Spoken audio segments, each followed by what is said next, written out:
life dementia.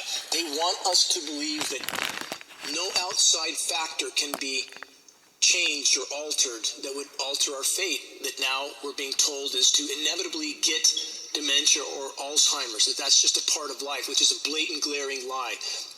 Trying to pacify the populations into accepting this fate from this report. And this weaves into the rest of this report for this program. Bear with me. There's no proven intervention for preventing late life dementia. Researchers from the Minnesota Evidence-Based Practice Center reviewed published research to determine if physical activity, prescription medications, over-the-counter vitamins and supplements, or cognitive training interventions could help to prevent dementia in patients who did not have it at the time of the studies. The vast majority of research showed that none of the interventions worked. Findings from 4 systematic evidence reviews are published in the Annals of Internal Medicine, Medical Industrial Complex. No mention, of course, of the environmental factors that we can't hide from, starting with largest factor in the case of aluminum, climate engineering operations, raining aluminum down through our air column. This is lab test proven fact.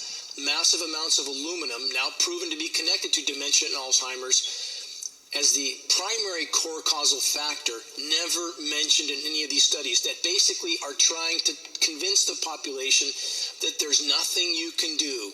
You will get these diseases and you should just accept it. The report continues. The prevalence of cognitive impairment and dementia is expected to increase dramatically as the population ages. Let's stop for a moment right there and remember that the life expectancy in the U.S. is going down, not up. The report continues. Optimal treatment to prevent and delay cognitive decline, mild cognitive impairment, or Alzheimer's type dementia is not known. They're trying to tell the population again, nothing you can do. This agency, the EPC researchers were funded by the Agency for Healthcare Research and Quality, the AHRQ. Now, let's get to this part of the report. The AHRQ is an administration that the Trump administration proposes to fund with some $378 million. Because this is part of the military-industrial complexes programming of the population to accept their fate. And these agencies are well funded. And it's not just about the Trump administration. Mr. Trump is just a puppet in the play, as were all previous administrations, all part of the power structure. So when you think, or you convince yourself that someone somewhere out there working for the government has your best interest in mind, think again.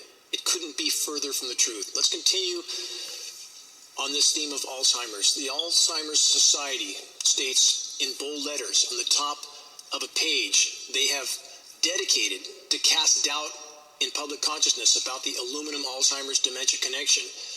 This is the headline on their page. Studies have not provided strong evidence of aluminum being a risk factor for the development of dementia. A blatant, glaring lie. I've stated in previous programs, the Alzheimer's Foundation would not allow me to have a booth at their event with published studies connecting aluminum to Alzheimer's. Why not?